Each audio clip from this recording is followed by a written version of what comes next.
വളരെ സന്തോഷത്തോടു കൂടിയ മുഖങ്ങളാണ് എൻ്റെ മുന്നിലുള്ളത്.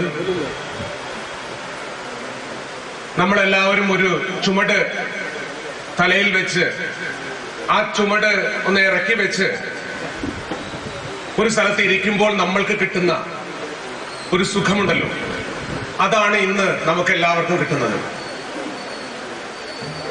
ഈ ഓർമ്മക്കൂട്ടം എന്ന പേര് തന്നെ മുരുകൻ കാട്ടാക്കട ഒരു കവിതയിൽ പറഞ്ഞിട്ടുണ്ട്, ഓർമ്മിക്കുവാൻ നിനക്കെന്തു നൽകണം, ഓർമ്മിക്കണം എന്ന വാക്കു മാത്രം.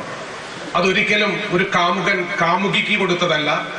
അദ്ദേഹം മനസ്സിൽ കണ്ടിരുന്നു 2016 ഒക്ടോബർ 8 ഗവൺമെന്റ് ഹയർ സെക്കൻഡറി സ്കൂളിൽ ഒരു ഓർമ്മക്കൂട്ടം എന്ന പരിപാടി നടത്തുമെന്ന്.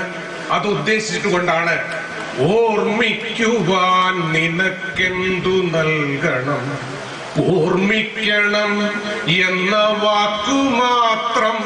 ഇത് അദ്ദേഹം എഴുതാനുള്ള കാരണം ഇതിനായിരുന്നു.